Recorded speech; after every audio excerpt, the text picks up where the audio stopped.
sallallahu alaihi wasallam fi ma'al hadis as-salatu mi'rajul mu'minin atau kama qala alaihi salatu wassalam.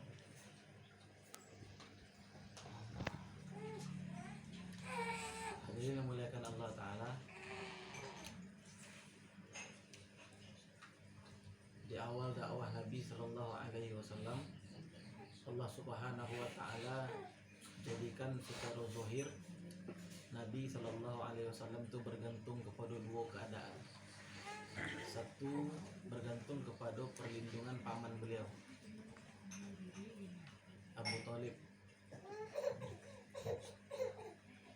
Selama Abu Thalib itu masih hidup, jadi Nabi itu tidak dapat perlakuan yang kasar. Perlindungan paman beliau memang luar biasa.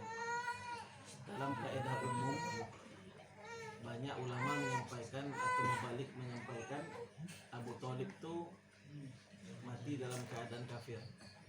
Tapi dalam kaidah khusus, dalam ranah ahlul bait, Abu Thalib itu orang beriman.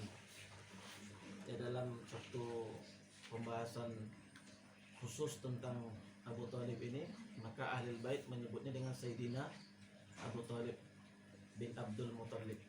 Dan dalam satu kitab diterangkan tentang kemuliaan beliau, dihidupkan lagi oleh Allah Ta'ala, kemudian disyahadatkan lagi oleh Nabi. Ini ranah, kita mau ambil yang mana silahkan. Tapi ketika ada ahli bait di tempat kita, maka kita mesti sampaikan Abu Thalib ini termasuk kepada golongan orang-orang yang beriman. Kemudian yang kedua, Allah Subhanahu wa Ta'ala letakkan dakwah Nabi itu bergantung kepada harta. Ibunda kita Sayyidatina Khadijah radhiyallahu anha. Jadi dua perkara yang Nabi bergantung dakwahnya. Paman beliau, Syailah istri beliau. Dan dalam waktu yang bersamaan, berdekatan bulannya, Allah wafatkan kedua-duanya. Allah wafatkan pamannya, kemudian istri beliau. Riwayat yang lain, istri beliau dulu, baru kemudian paman beliau. Tapi yang jelas kata ahli sejarah, dalam waktu yang berdekatan dua orang ini Allah wafatkan. Kemudian tidak lama setelah itu Allah Subhanahu wa Ta'ala buat peristiwa besar Isra wal Mi'raj. Dalam peristiwa Isra itu Allah Subhanahu wa Ta'ala kirim satu hewan surga namanya buruk. Kenapa buruk ini diturunkan oleh Allah Ta'ala? Karena buruk ini sudah rindu ingin jumpa dengan Nabi. Setiap saat dia nangis di sudut surga ingin temu dengan Nabi. Di hewan surga saja punya kerinduan kepada Nabi. Sebagaimana seekor ular yang 2000 tahun menunggu untuk melihat wajah Nabi sallallahu alaihi wasallam. Kemudian tidak sengaja lubangnya ditutup oleh Sayyidina Abu Bakar, kemudian digigitnya kaki Sayyidina Abu Bakar untuk dapat memandang wajah Nabi. Ada dua hikmah kata ulama, satu buruk hewan surga rindu kepada Nabi, yang kedua ular di gua punya rindu juga kepada Nabi. Maka kita umatnya Nabi SAW, kita lebih layak untuk rindu dengan Nabi SAW. Maka kerinduan burak ini Allah persilakan mengantarkan Nabi ke Masjidil Aqsa. Kemudian dari Masjidil Aqsa Allah Subhanahu wa Ta'ala kumpulkan para Nabi dan Rasul, dan Nabi SAW menjadi imam di sana. Ini solat yang pertama. Maka di malam itu Nabi mendapatkan gelar Imamul Anbiya wal Mursalin, imamnya para Nabi dan imamnya para Rasul. Kemudian naik ke setiap langit dengan malaikat Jibril alaihissalam sampai ke puncak tertinggi Sidratil Muntaha. Tak sanggup lagi malaikat Jibril untuk menemani Nabi sallallahu alaihi wasallam. Kemudian dengan kudrat Allah Ta'ala, Nabi SAW berjumpa dengan Allah Ta'ala. Ini pun dua ulama memahami. Kalau hadis daripada Ibunda Aisyah, Nabi dengan Allah bertemu di balik hijab. Jadi antara Nabi dan Allah itu masih ada pembatas. Atau Nabi bil fuadi, dengan hatinya beliau bercakap dengan Allah Ta'ala. Tapi sahabat yang lain, Sayyidina Abdullah bin Abbas, Sayyidina Abdullah bin Umar, beliau mengatakan Nabi bertemu dengan Allah itu tanpa hijab. Jadi Nabi langsung mencari Allah Ta'ala. Allah Ta'ala pun langsung mencari baginda Nabi. Riwayat yang kedua tadi diperkuat oleh Sayyid Sulaiman An-Nadawi dalam kitab beliau Ummahatul Mukminin, Sayyidatina Aisyah radhiyallahu anha. Karena kata beliau ketika Isra Mi'raj itu ibunda Aisyah masih ketek umurnya. Karena beliau nikah dengan Nabi umur 6 tahun, kemudian tinggal dengan Nabi umur 9 tahun. Jadi masih ketek mana beliau. Aku lebih kuat riwayat Nabi bertemu dengan Allah tu tanpa hijab, kata Sayyid Sulaiman An-Nadawi. Kemudian sebelum bertemu dengan Allah itu Nabi sampai di arasy Allah Ta'ala, Nabi membuka sandal. Bahkan Nabi buka sandal takana ketika Nabi Musa niyo basobok jo Allah di lembah tua, bilwadil muqaddas tua, di lembah tua, kata Allah buka sandal. Fakhlaqna alaih, buka terumpa, kata Allah. Maka Nabi Musa buka terumpanya. Kau di arasy Allah Ta'ala, maka Nabi buka sandalnya. Ketika Nabi lapen sandalnya tadi, apa kata Allah Ta'ala? Wahai kekasihku, sesungguhnya sandalmu itu lebih mulia daripada arasyku ini. Makanya Imam At-Tijani membuat lambang sandal Nabi itu di atas kepala letak. Maka sebagian ahlul bait tidak membolehkan awak memakai sandal Nabi. Kan ada miniatur sandal Nabi. Nah, sebagian tidak membolehkan, itu sandal Nabi. Jadi mana letak sandal Nabi itu di atas kepala awak. Jadi sandal Nabi ku lebih mulia daripada arasy Allah Ta'ala. Sebabnya sandalku majak orang untuk taat ke Allah Ta'ala. Sandalku Nabi dibai jo batu di Taif ketika Nabi dakwah di Taif. Kurang Nabi selama sejauh 5 kilo Nabi dibai jo batu. Berdarah-darah Nabi dikawani oleh anak angkit beliau Sayyidina Zaid bin Harisah. Jadi ketika darah Nabi itu niu jatuh ke bumi, Nabi tampung. Kata Sayyidina Zaid, ya Rasulullah, bakut ditampung darah. Kata beliau, kalau darah seorang Nabi itu jatuh ke bumi, maka Allah akan murka. Dia mau tampung darahku biar Allah tidak berang kepada umat. Jadi sandal yang bentuk itu tu yang membuat lebih mulia daripada arasy Allah Ta'ala. Maka orang-orang Arab buat syair, kami tidak tahu mana yang lebih mulia, sandal Nabi atau arasy Allah Ta'ala. Kalau sandal Nabi lebih mulia daripada arasy, ba'a Nabinya kira-kira. Kalau orang nanya mana mulia Makkah sama Madinah, kalau secara bangunan ada Masjidil Haram, ada Ka'bah gitu, mulia Makkah. Tapi kalau secara yang berkubur di Madinah, mulia baginda Nabi, mulia Makkah daripada mulia Madinah daripada Makkah. Sebab jasad Nabi dikuburkan di situ. Nanti ketika hari kiamat yang pertama dibangkitkan Nabi, kemudian Sayyidina Abu Bakar, kemudian Sayyidina Umar, kemudian baru Jannatul Baqi, seluruh kuburan di Madinah, baru kuburan di Makkah di Ma'la, baru seluruh dunia. Di kemuliaan Madinah sebabnya dia ada manusia mulia di situ. Kemudian Allah Ta'ala agih kepada Nabi solat. Untuk solat itu kata Allah Ta'ala supaya Nabi ku minta kepada Allah sadarlah urusannya. Saja yang Nabi inginkan minta ke Allah. Sehingga umatnya pun bentuk itu.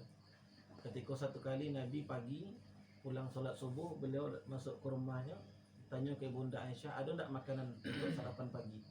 Kata Bunda Aisyah, tidak ada ya Rasulullah. Maka Nabi balik ke musajid, solat 2 rakaat.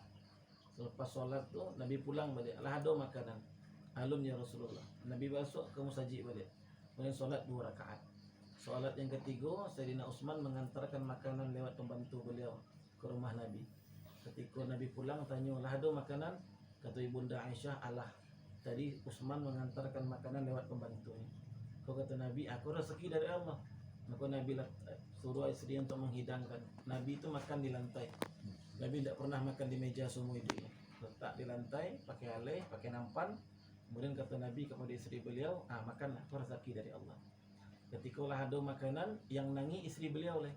Ibunda Aisyah menangi ya. Sebab menangi ya, apa kata beliau, ya Rasulullah, engkau ku kekasih Allah Ta'ala. Kalau engkau niyo yang sado engkau pacik ku berubah jadi ameh.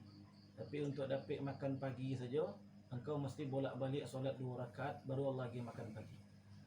Kalau Ibunda Aisyah tadi tidak ada makanan, sedih. Kini ada makanan, tambah sedih. Sebabnya untuk dapat makan pagi Nabi solat 2 rakaat. Maka solat 2 rakaat ko yang Nabi ajan kepada sahabat. Sehingga setiap ada masalah, sahabatnya solat 2 rakaat. Kepatang Habib Hamid di Padang menjelaskan Nabi Musa itu mukjizatnya bisa membelah lautan. Tapi Nabi Muhammad tidak ada belah lautan. Tetapi umatnya Nabi Muhammad bisa berjalan di atas laut tanpa membelah laut. Ala Ibnu Hadrami ini solat 2 rakaat.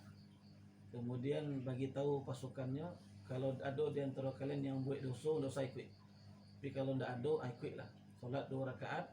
Habis itu pasukannya berjalan di atas laut macam berjalan di atas tanah. Cerik sampai baudu Abu Hurairah jatuh, kemudian dia bunyi itu macam jatuh ke atas batu. Memang tidak membelah lautan, tapi berjalan di atas laut atau umat Nabi Muhammad SAW. Sayyidina Abdullah bin Abbas ketika hewan tunggangannya mati, solatnya 2 rakaat. Selesai solatnya minta ke Allah, ya Allah, kalau ambo jalan kaki lama sampai. Tapi kalau kau hidupkan balik hewan kau, ambo capek tibonya. Beliau tidak minta hewan yang baru, tapi yang mati kau dihidupkan balik. Bentuk itu kualitas solatnya sahabat Nabi. Sehingga 2 rakaat solatnya selesai masalah. Wasta'inu bisabri wassalah. Sado kita tahu ayat tu, tapi kita tidak berani mengamalkannya. Perintah Allah sabar dulu, ada masalah, baru kita solat. Nah, kita hari itu tidak sabar, sehingga solat pun tidak kita kerajaan. Ambo waktu di India, dia cerita oleh Maulana Ilyas Barabangkawi, baru meninggal seminggu yang lalu. Kata beliau, dulu Maulana Ilyas yang pendiri Jemaah Tabligh itu bermusyawarah di ruangan beliau, di ulama-ulama. Anak beliau namanya Maulana Yusuf, masih ketek. Biasanya di India itu kalau ada tamu dihidangan teh susu.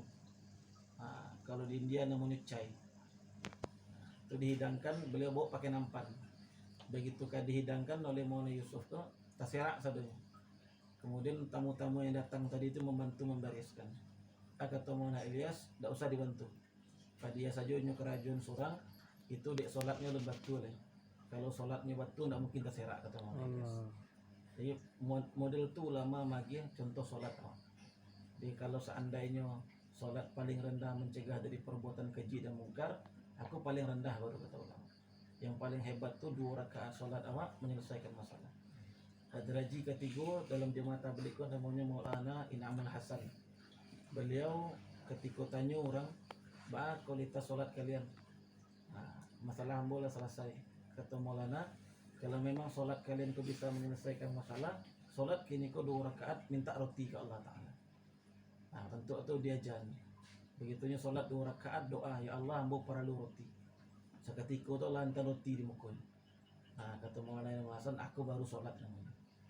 Sehingga Maulana Zakaria mengatakan kalau solat 2 rakaat kalian kau khusyuk, 2 rakaat saja jadilah cukup serubu untuk kalian. Itu baiknya solat. Maka dalam bulan Rajab kita datangi guru-guru kita balik, kita peloan cara istinja gitu. Kita peloan cara berwudu, kita peloan cara gerakan solatnya, kita peloan bacaan solatnya, kita peloan tumakninahnya. Karena kalau solat kau tidak kita peloan tidak tahu. Kadang-kadang berwudu lengan kita tidak basah. Kadang-kadang berwudu mata kaki tidak basah. Pelataan saja di bawah keran, tidak bergosok-gosok. Nah, itu peloan. Jadi bulan Rajab kau bulan memperbagi solat kita. Guru-guru kita datangi, minta ajar, minta tunjukan. Nah, kalau seandainya kita lah berajar, lah minta tolong ke guru, beko berkah dari guru itu beko Allah pelan solat kita. Nah, jadi sama-sama kita minta kepada Allah Ta'ala berkah daripada guru kita, Buya Fakhruddin sama Buya Sulaiman. Mudah-mudahan solat kita diperbaiki oleh Allah Subhanahu Wa Taala. Sehingga kita diajar banyak-banyak solat sunat. Banyak-banyak solat sunat. Aguna banyak-banyak supaya tabiasu. Beko kalau kita lah banyak-banyak solat sunat, solat wajib itu jadi lama ni. Sayyidina Ali Zainal Abidin 1000 rakaat tiap malam. Imam Ahmad bin Hanbal 300 rakaat selama siang, dari matahari tabi ke matahari terbenam 300 rakaat. Nah, awak barang kalau kita kerajaan. Nah, mudah-mudahan berkah kita usaha latihan solat kita, kehendak Allah Ta'ala tadi itu, yang kita minta 2 rakaat solat dia dari Allah Ta'ala. Nah, yang kita minta 2 rakaat solat, kita usahakan dia dikabulkan oleh Allah Subhanahu Wa Ta'ala. Dan keberkahan daripada guru-guru kita. Jadi kita usahakan kalau kita punya solat, memang kita hadirkan guru di muka kita. Itu luar biasa katanya. Selama kita tidak hadirkan guru di muka kita, maka tidak terhubung. Nah, kalau hadirkan guru terhubung ke guru, terhubung ke Nabi, terhubung ke Allah Ta'ala. Kau yang mungkin lupa kita menjelang sembahyang itu menghadirkan hati awak. Nah, mudah-mudahan berkah daripada bulan Rajab ku Allah perbaiki solat awak. Lebih kurangnya mohon dimaafkan. Assalamualaikum warahmatullahi wabarakatuh. Waalaikumsalam. Sallallahu ala Nabi Muhammad. Allahumma shalli wa sallim.